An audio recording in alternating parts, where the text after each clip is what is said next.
Hello विद्यार्थी। तो स्वागत है आपका इस नई क्लास में। ये होम साइंस का क्लास है और इस क्लास में हम लोग देखने वाले हैं बेसिक रूप से प्रजनन तंत्र के बारे में, जिसमें हम लोग अब चूंकि बायोलॉजी की क्लास नहीं है, होम साइंस है, तो हम लोग उसी लेवल के आधार पर देखेंगे। काफ़ी हम लोग गहराई में नहीं जाएंगे और होम साइंस लेवल की जो बातें हैं जिसमें प्रजनन तंत्र के बारे में है उसको ही हम लोग सिर्फ देखेंगे। तो थंबनेल देख करके आपको आइडिया लग गया होगा कि आज हम लोग पढ़ने वाले क्या हैं। तो चलिए बिना विलंब किए अपने टॉपिक की ओर चलते हैं और ये रहा हमारा टॉपिक जिसमें हम लोग पढ़ने वाले हैं मानव प्रजनन तंत्र के बारे में। तो इस मानव प्रजनन तंत्र को पढ़ने से पहले हमें सबसे पहले ये पता होना चाहिए कि प्रजनन क्या होता है, जिसे हम लोग बेसिकली जनन या प्रजनन कहते हैं। ये आखिर प्रजनन है क्या? तो जो प्रजनन शब्द है इसे एक सहज ही हमारे मन में एक प्रतिबिंब बनता है कि वह विधि जिसके द्वारा हम या कोई भी जीव अपने जैसे ही जीव की उत्पत्ति करते हैं उसे प्रजनन कहते हैं। मतलब एक आम का पेड़ है तो जाहिर सी बात है वो जो दूसरा पौधा उत्पन्न करेगा वो भी आम का ही होगा। अगर एक गुलर का पौधा है तो उससे जो दूसरा पौधा उत्पन्न होने वाला है वह गुलर का ही होगा।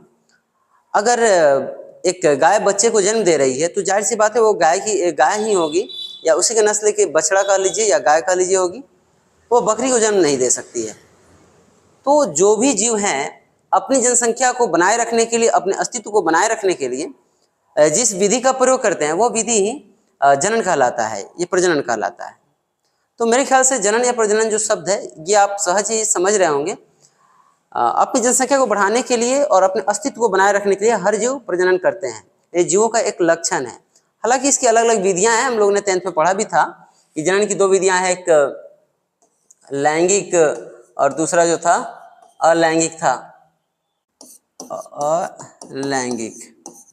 तो हम लोगों ने इसे पढ़ा था कि लैंगिक वह विधि है जिसमें जीव जो है दो अलग अलग जीव भाग लेते हैं और इसमें दो अलग अलग गैमेट्स लगते हैं, जैसे गाय भैंस बकरी कुत्ता बिल्ली मानव, इन सभी में जो जनन होता है वो लैंगिक जनन कहलाता है।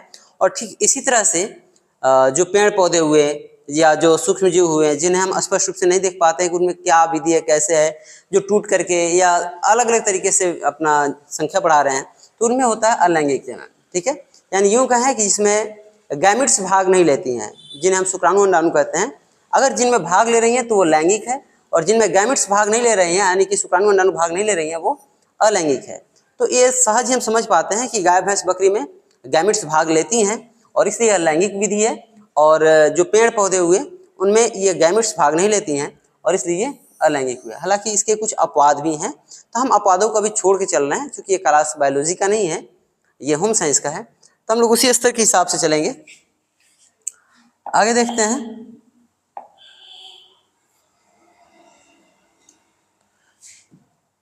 हमने स्लाइड तैयार किया है और कोशिश किया है कि इस पे जो है ऐसे फुटेज वगैरह भी हमने ऐड कर दिया है जिससे सहज समझने में। तो यहाँ एक टॉपिक है पुरुष जननांग, यानी यहाँ जो है हमें पुरुष जननांग के बारे में पढ़ना है कि पुरुष जननांग आखिर होता क्या है, इसकी क्या खासियत है। तो ये पुरुष जननांग की एक सामान्य सा चित्र है जिसमें आप देख पा रहे होंगे कि यहाँ पर दो लगभग गोलाकार संरचना है जिसको हम लोग कहते हैं वृषण। ये जो है वृषण है, और हालांकि ये एक कोष्ठ के अंदर बंद रहता है, एक कोष्ठ के अंदर बंद रहता है, उस कोष्ठ को कहते हैं वृषण कोष, वृषण कोष कहते हैं। और ये जो वृषण कोष है ये मानव शरीर के बाहर रहता है, जैसे कि इन दोनों जगहों के बाद यहाँ पे रहता है वृषण कोष। और ये वृषण कोष शरीर से बाहर इसलिए बनाया गया क्योंकि जो शुक्राणु है उसे जीवित रहने के लिए हमारे बॉडी टेम्परेचर से कम टेम्परेचर चाहिए। अगर हमारे बॉडी टेम्परेचर के बराबर उसे टेम्परेचर मिलने लगा तो या उससे ज़्यादा हो गया, कई बार ऐसा होता है कि बुखार वगैरह की स्थिति में या ज़्यादा गर्म वातावरण में जाने पर कई बार हमारे बॉडी का टेम्परेचर जो है सामान्य से अधिक हो जाता है। जैसे कि आप सभी ये जानते हैं कि हमारे बॉडी का एक सामान्य जो टेम्परेचर है 98 फ़ारेनहाइट होता है। जैसे थर्मामीटर में देखते हो सब ना कि 98 है तो बुखार ठीक है, बुखार ना है, 98 से ज़्यादा गया तो बुखार है, और 98 से कम है अगर आ जाता है इन केस तो समझा जाएगा कि बॉडी का टेम्परेचर सामान्य से कम हो रहा है और ये चिंता का विषय है। तो 98 फ़ारेनहाइट से अधिक या कम चिंता का विषय है, लेकिन 98 फ़ारेनहाइट है तो ये समझिए कि हमारे बॉडी का एक समान टेम्परेचर है। तो इसे हमारे बॉडी से बाहर इसलिए बनाया गया ताकि शुक्राणु जो हैं वे जीवित रह सकें। अगर इस लिहाज से देखा जाए तो पुरुषों के लिए लगातार गर्म पानी से नहाना ये कहीं ना कहीं हानिकारक हो सकता है, क्योंकि जब हम गर्म पानी से नहाते हैं तो वो गर्म पानी इस अंग से भी स्पर्श होकर के आगे की ओर बढ़ती है, और वहाँ पर जब अधिक टेम्परेचर बढ़ेगा तो जाहिर सी बात है, जैसे हमने कहा है कि एक हमारे बॉडी का नियत ताप है और उसे कम ताप में इसको रखना है शुक्राणु को, इसलिए इसकी जो संरचना है वृषण कोश उसको बॉडी से अलग बनाया गया है। अगर उसका टेम्परेचर लगातार बढ़ता रहे तो हमारे जो शुक्राणु की जो संख्या है, काउंट है, वो कम हो जाएगा, अथवा यूँ कहे कि हमारे शुक्राणु लगातार अगर वैसा काउंट कम होता गया तो फिर हम संतान जनन करने में हम लोग असमर्थ हो जाएंगे। तो किसी भी पुरुष को लगातार अधिक गर्म पानी से नहीं नहाना चाहिए, ये बात याद रखना है। दूसरी चीज़ कि कपड़े भी उसी तरह से पहनने चाहिए जिससे यह रिलैक्स फील करे और बॉडी से थोड़ा सा अलग ही रहे, ठीक है। कारण आप समझ चुके हैं। तो वृषण कोश में 2 वृषण होते हैं, ठीक है। एक वृषण कोश में 2 वृषण होते हैं जो लगभग गोलाकार संरचना होती है। लिखा है यहाँ 12 से 13 वर्ष की आयु में बालकों में शारीरिक परिवर्तन आना शुरू हो जाता है। बालक यहाँ कहा गया है, यहाँ पे बालिका या बालक अलग अलग मत समझिए, दोनों सेम ही समझिए कि 12-13 वर्ष की जो आयु होती है उसमें बच्चों में परिवर्तन आना शुरू हो जाता है। अब वो एक नई सीढ़ी को पार करके अपने एक नए एज की ओर जा रहे होते हैं। इसमें कई तरह के बदलाव आते हैं, जैसे कि अगर पुरुष की बात की जाए तो साउंड का भारी हो जाना, चेहरे पे मूछ दाढ़ी का आना, ये जो कंधा है इसका थोड़ा चौड़ा हो जाना। आप 12 से कम वाले बच्चों को देखेंगे तो ये और यहाँ तक नीचा तक जो है बराबर होता है, लेकिन जैसे जैसे उनकी आयु 12 से ऊपर की ओर जाती है ये कंधा उनका चौड़ा होना शुरू हो जाता है। ठीक इसके विपरीत स्त्रियों के भी कुछ लक्षण हैं, जैसे कि उनका साउंड में बहुत ज़्यादा परिवर्तन नहीं आएगा, लेकिन और ना ही उन्हें दाढ़ी मूछ आएगी पुरुषों की तरह, लेकिन इसके अलावा बहुत सारे परिवर्तन होते हैं। जैसे कि हमने कहा है कि पुरुषों का कंधा चौड़ा होना शुरू हो जाता है, ठीक स्त्रियों का जो कमर का है या कूल्हा का हड्डी जिसको कहते हैं वो चौड़ा होना शुरू हो जाता है। उसके साथ साथ उनमें और भी कई तरह के परिवर्तन होते हैं, जैसे कि पुरुषों में अगर देखा जाए तो शुक्राणु नाम का जो एक कोशिका विशेष कोशिका है जिससे संतान का उत्पत्ति होता है वो बनना शुरू हो जाता है। उसी तरह से स्त्रियों में भी संतान उत्पन्न करने वाली कोशिका अंडाणु का भी निर्माण होना शुरू हो जाता है, और इसका जो प्रतीक है उनमें मेंस्ट्रुअल के तौर पे आना शुरू हो जाता है। तो 12 वर्ष से पहले वाली अवस्था में लड़के और लड़कियां दोनों सेम होते हैं, उनमें बहुत ज़्यादा अंतर नहीं होता है। हाँ, शारीरिक संरचना में थोड़ी सी अंतर होती हैं, लेकिन पूरी तरह से वो समझ में आने वाला नहीं होता। अगर दोनों को सेम ड्रेस पहना दिया जाए, सेम हेयर लुक दे दिया जाए तो शायद हम ये नहीं पहचान पाएंगे उसमें कौन लड़का है या कौन लड़की है। लेकिन 12 वर्ष के बाद अगर 18 या 20 साल के स्त्री और पुरुष को सेम ड्रेस पहना दो, सेम हेयर लुक दे दो, उसके बावजूद भी आप पीछे से देख के पहचान लीजिएगा कि स्त्री एक पुरुष। सामने से तो ऐसे पहचान में आ ही जाएगा दाढ़ी मूंछ देख करके, लेकिन अगर उल्टा खड़ा करा दिया जाए ना फिर भी आप पहचान लेते हैं कि वो स्त्री है या पुरुष है। कारण है उनमें होने वाले परिवर्तन, ठीक है। यहाँ पे लिखा है शुरू होता है इस अवस्था को यौवन अवस्था या प्यूबर्टी कहते हैं। जो 12-13 वर्ष में शुरू होने वाले परिवर्तन है उसको प्यूबर्टी कहते हैं। क्वेश्चन आपसे पूछेगा प्यूबर्टी या यौवन अवस्था क्या है, तो कहिएगा 12 या 13 वर्ष की आयु में बालक बालिकाओं में होने वाले परिवर्तन को प्यूबर्टी या यौन अवस्था कहते हैं। और इस उम्र को, इस आयु को किशोरावस्था भी कहा जाता है। यह परिवर्तन विशिष्ट हार्मोन टेस्टोस्टेरोन के कारण होता है, जिनका निर्माण वृषण में होता है। देखो, वृषण जो है ये पुरुषों में पाया जाता है, स्त्री में नहीं पाया जाता है, इस बात को याद रखना है। वृषण पुरुष में पाया जाता है और इसलिए इसमें बनने वाला जो टेस्टोस्टेरोन हार्मोन है वो पुरुष में बन रहा है, इस बात को ध्यान रखना है। तो अगर आपसे पूछता है कि प्रमुख नर जननांग कौन है, प्रमुख नर जननांग कौन है, तो आपको बताना है वृषण है। यही वाला जो है वृषण, यहीं पर जो है शुक्राणु का निर्माण होता है, और सभी जो है इसके सहायक अंग है। मुख्य रूप से यही अंग है, यही वो फैक्ट्री है जहां पर जो है शुक्राणु का निर्माण होता है, और बाकी सभी जो अंग है, जो पार्ट्स हैं, वो सहायक अंग के तौर पर देखी जाती हैं। तो अगर आपसे पूछा जाता है कि प्रमुख जनन अंग कौन है, तो बताना है आपको वृषण है। वृषण जिसको टेस्टिस कहते हैं, ये प्राथमिक जनन अंग है, यानी प्रमुख, जहां शुक्राणुओं का निर्माण होता है, ठीक है। और शुक्रवाहिनी जो होता है वृषण से निर्मित शुक्राणुओं को शुक्राशय तक पहुंचाते हैं। शुक्राशय एक थैली जैसी रचना है, ठीक है। शुक्राशय जो है एक थैली जैसी रचना है, और उस रचना में जा करके शुक्राणु स्टोर रहते हैं, जमा रहते हैं, और उनको जाने के लिए यहाँ से जो देख रहे हो ये है वृषण। वृषण से ये ले जाने वाला जो है यही आपका कहलाएगा शुक्रवाहिनी, और ये जा करके जमा रखता है कहाँ, तो शुक्राशय में जमा रखता है, ठीक है। सीसन क्या है, जिसको पेनिस भी कहा जाता है, सीसन या पेनिस, ये मैथुन अंग है, यानी कि ये सहायक अंग कह सकते हैं, मुख्य अंग नहीं है। ये जो दिख रहा है इसी को सीसन या पेनिस कहते हैं, ये मुख्य अंग ना होकर के सहायक अंग है। मैथुन के समय शुक्र रस यानी जिसको वीर्य कहते हैं वो निकल करके और इसे जो है मादा तक पहुंचाना इसका मुख्य कार्य है। इसका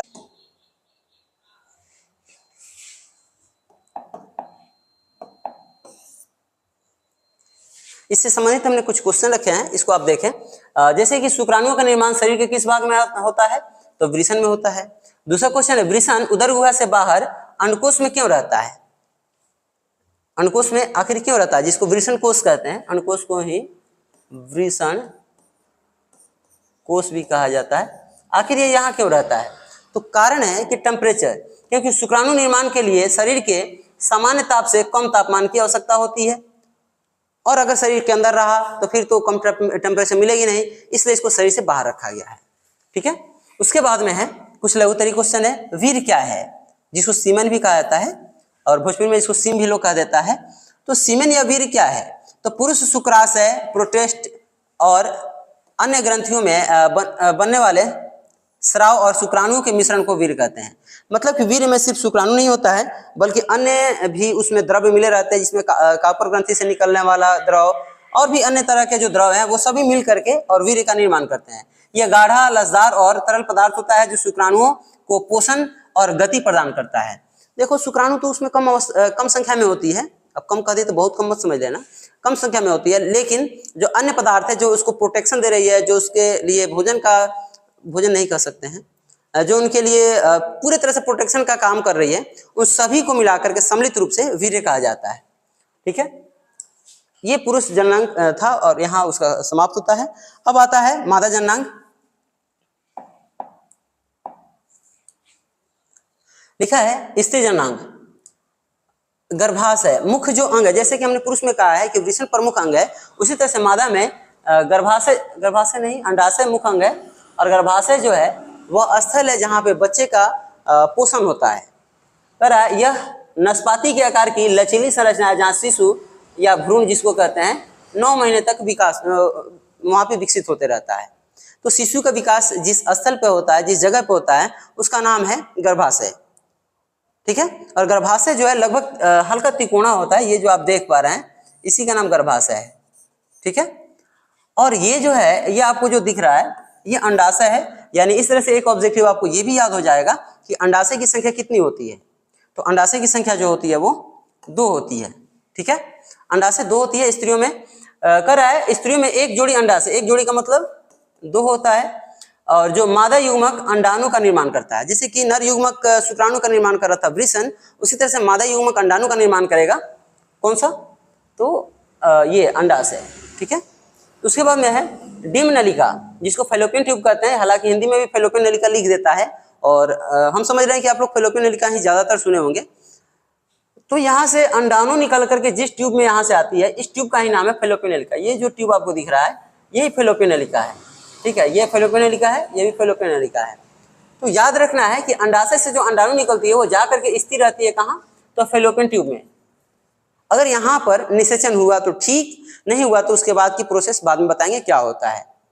तो आपको यहाँ से एक और ऑब्जेक्टिव याद कर लेना है कि मानव में निषेचन की क्रिया कहाँ होती है, या अंडाणु कहाँ आकर के ठहरे होते हैं, तो आकर के वो ठहरे रहते हैं कहाँ, फैलोपियन ट्यूब में, यानी कि फैलोपियन नलिका में, जिसको डिम्ब नलिका भी कहते हैं।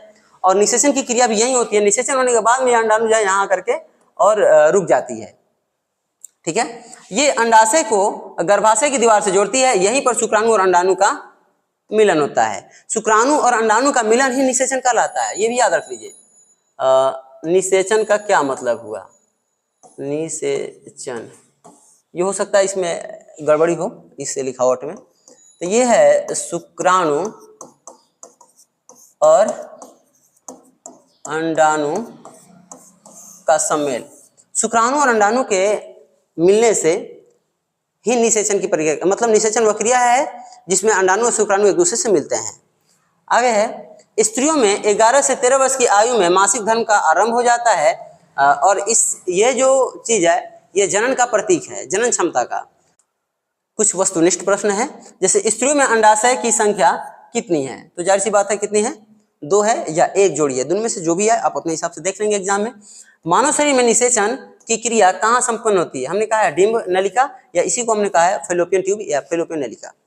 उसके बाद में क्वेश्चन है कि गर्भाशय का मुख्य कार्य क्या है, तो गर्भाशय में ही बच्चा पलता है। निषेचन के बाद में जो युग्मनज है वो जा करके कहाँ स्थिर रहेगा, तो गर्भाशय में।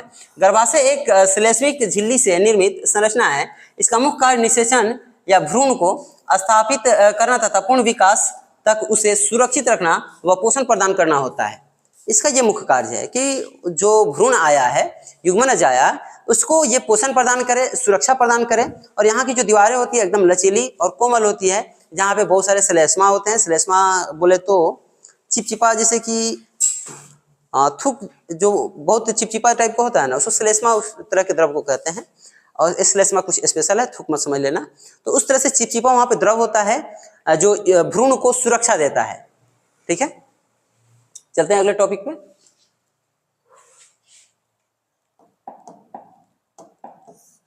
अगला टॉपिक है गर्भधान क्या है और भ्रूण विकास कैसे होता है। तो गर्भधान, हालांकि यहाँ पे फोटो थोड़ा छूट गया है, कोशिश करेंगे आपको समझाने का। पुरुष के शुक्राणु और स्त्री के अंडाणु, इन दोनों के मिलने को संलयन माने होता है मिलना, संलयन को निषेचन कहते हैं। यह डिंबवाहिनी में होता है। डिंबवाहिनी बोले तो फैलोपियन ट्यूब में, फैलोपियन नलिका में होता है। ठीक है, भ्रूण का विकास, भ्रूण कैसे डेवलप होता है, तो निषेचित जो डिंब गर्भाशय की दीवार में स्थापित होता है। हमने क्या कहा था कि यहाँ से ये एक नली है, यहाँ से एक नली है, ठीक है, और यहाँ से एक अंडाणु, यहाँ अंडाशय यहाँ है, एक अंडाशय यहाँ है। यहाँ पर निषेचन होता है, निषेचन के बाद यहाँ पे आ जाता है। चाहे अगर यहाँ पर निषेचन हुआ तो यहाँ आ जाएगा, दोनों एक बार में नहीं होता है, एक बार में एक ही जगह पे होता है, और यहाँ आकर के स्थिर रहेगा, यानी ये जो है गर्भाशय है। तो कह रहा है निषेचित डिंब गर्भाशय की दीवार में स्थापित हो जाता है। भ्रूण और गर्भाशय के बीच अपरा, प्लेजेंटा जिसको कहते हैं, अपरा का निर्माण होता है, जिससे जिसे बच्चे में नाभि आप लोग देखे होंगे, हालांकि इसमें मैंने फोटो ऐड नहीं किया है, छूट गया है। जो बच्चे होते हैं गर्भ में, ये उल्टी अवस्था में होते हैं, इनका यहाँ सिर होता है और ऐसे पैर होने के बाद यहाँ पे उकड़ू टाइप के बने रहते हैं। इनके पेट से नाभि निकला रहता है और इसे जुड़ा रहता है। तो इसे और इसके बाहरी ये जो सुरक्षा कवच है ये प्लेजेंटा कहलाता है। कह रहा है अपरा या प्लेजेंटा का निर्माण होता है, और गर्भनाल, ये जो नाल है ये गर्भनाल है और ये प्लेजेंटा है। इसके द्वारा माता के रुधिर से भ्रूण को भोजन और ऑक्सीजन प्राप्त होता है। दूषित पदार्थ को इसी के द्वारा जो है बच्चे ट्रांसफर कर पाते हैं। मतलब ये जो है ट्रांसफर करने वाला सिस्टम है और ये जो है सुरक्षा वाला सिस्टम है। ठीक है, तो ये अपरा या प्लेजेंटा है और ये जो है गर्भनाल है। आगे टॉपिक पे आते हैं। यहाँ पे कुछ क्वेश्चन है। क्वेश्चन है कि भ्रूण का रोपण कहाँ होता है, मतलब कि जो निषेचन की क्रिया होती है, निषेचन होने के बाद जो भ्रूण है वो कहाँ जाता है, कहाँ स्थापित हो जाता है, तो गर्भाशय में जाकर के वो स्थापित हो जाता है। भ्रूण का विकास लगभग कितने माह में पूर्ण होता है, तो 9 माह कह लो या 280 दिन कह लो। उसके बाद में है निषेचन किसे कहते हैं, तो निषेचन का मतलब हुआ अंडाणु और शुक्राणु का मिलना। मैथुन क्रिया के दौरान जब पुरुष का शुक्राणु और स्त्री का अंडाणु डिंब नलिका में आपस में मिलते हैं तो इस क्रिया को निषेचन कहा जाता है। ठीक है, अगले टॉपिक पे चलते हैं। यहाँ पर 2-3 टॉपिक्स हैं, इसको देख लीजिए। लास्ट वाला टॉपिक काफ़ी इंपॉर्टेंट है। मासिक धर्म क्या है, जिसको मेंस्ट्रुअल साइकिल कहते हैं। यह चक्र लगभग 28 दिनों का होता है और अंडाणु के निषेचन न होने की स्थिति में, देखो हमने कहा है कि 12-13 वर्ष की आयु में जो बालिकाएं होती हैं उनमें एक परिवर्तन आता है और मेंस्ट्रुअल का प्रारंभ हो जाता है, अंडाणु बनने की क्रिया शुरू हो जाती है और 28 दिन का एक चक्र होता है, जिसमें क्या होता है अंडाणु फैलोपियन नलिका में आकर के स्थिर रहती है और वहाँ जब शुक्राणु नहीं पहुँचता है और निषेचन की क्रिया नहीं होती है तो वो जो अंडाणु है वो 48 घंटे लगभग वेट करने के बाद वो टूटना शुरू हो जाता है, खराब होना शुरू हो जाता है। और गर्भाशय में जो उसकी तैयारियां चल रही थी, उस जो म्यूकस का एक लेयर बन रहा था, अब वो सारी चीज़ें टूटना शुरू हो जाती हैं और इसी के वजह से कई बार पेट में क्रैम्पिंग, मरोड़, दर्द उत्पन्न होता है। और ये प्रक्रिया एक बार जब होती है उसके बाद में पुनः 28वें दिन यह प्रारंभ होती है, यानी 28 दिन का एक चक्र होता है और इसी को मेंस्ट्रुअल साइकिल कहते हैं, ठीक है, या मासिक धर्म कहते हैं या मासिक चक्र भी कहा जाता है। यह नष्ट होकर रक्तस्राव के रूप में बाहर निकल जाता है। जब अंडाणु निषेचित नहीं होता है तब यह प्रक्रिया होती है। अंडाणु निषेचन के बाद में यह प्रक्रिया रुक जाता है, बंद हो जाता है, ठीक है। बंद कर दो। आगे बंध्यता क्या है, इनफर्टिलिटी क्या है, बंध्यता या इनफर्टिलिटी क्या है? तो प्रजनन तंत्र से संबंधित विकार जिसके कारण संतान उत्पन्न करने की असमर्थता होती है, यह स्त्री या पुरुष किसी में भी हो सकता है, जिसको अपने भोजपुरी भाषा में बांझपन कहा जाता है, बांझपन, उसी को बंध्यता कहते हैं। अब किसी कारण से जो है कई बार स्त्री या पुरुष संतान उत्पन्न करने की क्षमता खो देते हैं और इस संतान उत्पन्न न करने की क्षमता को ही बंध्यता कहा जाता है, जिसको भोजपुरी में बांझपन कहते हैं। संक्षेप में समझ लीजिए। आगे है परिवार नियोजन क्या है या नसबंदी क्या है? जनसंख्या नियंत्रण के लिए शल्य क्रिया द्वारा, शल्य मतलब होता है ऑपरेशन क्रिया द्वारा, पुरुषों में वासेक्टोमी या शुक्रवाहिनी को बांध दिया जाता है या काट दिया जाता है और इस क्रिया को नसबंदी कहा जाता है। स्त्रियों में भी इस तरह का होता है, ट्यूबोक्टोमी या डिम्बवाहिनी को बांध दिया जाता है। जो डिम्बवाहिनी फैलोपियन ट्यूब जो देख रहे थे वहां से बांध देंगे तो अंडाणु आना ही बंद हो जाएगा। जब अंडाणु आएगा नहीं, वहां तक शुक्राणु पहुंचेगा नहीं, तो फिर तो जाहिर सी बात है भाई कि निषेचन की क्रिया नहीं होगी। पुरुष में भी जिस रास्ते से शुक्राणु निकलते हैं उस रास्ते को ही बांध दिया जाएगा तो शुक्राणु बाहर आएंगे नहीं और ऐसे में भी निषेचन की क्रिया नहीं होगी। तो ये था परिवार नियोजन। अब क्वेश्चन आपसे एग्जाम में पूछेगा परिवार नियोजन क्या है और यह क्यों जरूरी है। तो सबसे पहले परिवार नियोजन के बारे में बता देंगे, उसके बाद में बताएंगे परिवार नियोजन वर्तमान परिस्थिति के अनुसार बहुत ही आवश्यक है, क्योंकि वर्तमान में पूरे विश्व की जनसंख्या काफी तेजी से बढ़ रही है और हम भारत जैसे विकासशील देशों के लिए और अधिक जनसंख्या का दबाव होना कहीं ना कहीं घातक सिद्ध हो सकता है। इसलिए परिवार नियोजन बहुत आवश्यक है। साथ ही साथ अपने अर्थव्यवस्था को बेहतर बनाने के लिए और आने वाली पीढ़ी को बेहतर जीवन देने के लिए भी परिवार नियोजन जरूरी है।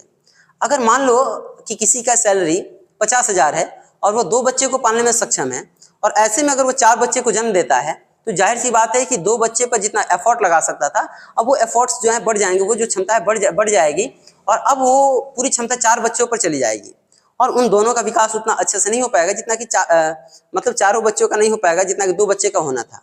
तो इन सभी वजह से जो है ये परिवार नियोजन आवश्यक है। और इस तरह से बस ये आखिरी स्लाइड है और यहाँ से हमारा ये आज का टॉपिक, आज का क्लास खत्म होता है। क्वेश्चन है मनुष्य में कितने जोड़ी शुक्राणु गुणसूत्र होते हैं? तो देखो ये 10th में आप लोग पढ़े थे कि गुणसूत्र की संख्या 23 जोड़ी या 46 होता है, जिसमें 44 सेम होता है, 46 होता है या तो XX या तो 44 सेम होने के बाद में XY होता है, ठीक है। जिनको इसको ऑटोसोम कहते हैं और इसको लिंक क्रोमोसोम कहते हैं। जो सेम होते हैं ऑटोसोम कहलाते हैं 22 जोड़ा और 23वां जोड़ा जो अलग होता है उसको लिंक क्रोमोसोम कहा जाता है। तो 23 जोड़ी कहो या 46 कह लो। और ये स्त्री में दोनों XX होते हैं और पुरुषों में X और Y दोनों क्रोमोसोम्स होते हैं। अंडाशय से परिपक्व अंडे के बाहर निकलने को क्या कहते हैं? तो अंडोत्सर्ग कहते हैं, एवोल्यूशन कहते हैं। अपरा या प्लीजेंटा और गर्भनाल का क्या कार्य है? अभी हमने कुछ देर पहले अपने से फोटो बना के बताया है कि अपरा भ्रूण और गर्भाशय के बीच रक्तधानी तंतुओं का समूह है, मतलब कि एक लेयर है, झिल्ली है, एक लेयर है। यह गर्भनाल के माध्यम से भ्रूण से जुड़े रहती है, नाभि जिसको कहते हैं, उसके माध्यम से भ्रूण यानी जो संतान है, बच्चा है, उससे जुड़ा रहता है। इसी के द्वारा माता के रुधिर से भ्रूण को भोजन, जल, वायु आदि चीजें प्राप्त होती है तथा बच्चे के शरीर से यानी जो भ्रूण है उसके शरीर से जो भी अपशिष्ट पदार्थ है वो बाहर निकलते हैं। कुल मिला के इस तरह से आप फोटो देख सकते हैं, ऐसे रहता है, संतान इस तरह से उल्टा रहता है। शायद हम उतना अच्छा नहीं बना पा रहे हैं, शायद क्या नहीं बना पा रहे हैं। तो ये जो है गर्भनाल है और ये जो है अपरा है, ठीक है। तो ये जो हमारा चैप्टर था, जो टॉपिक था वो समाप्त हुआ और अपना विचार कमेंट बॉक्स में दे सकते हैं। जो भी आपको बेहतर लगा, कमियां हुई, आप अपना सुझाव कमेंट में लिख सकते हैं और आपके सुझाव के अनुसार अगले वीडियो में हम काम करेंगे। तब तक के लिए धन्यवाद।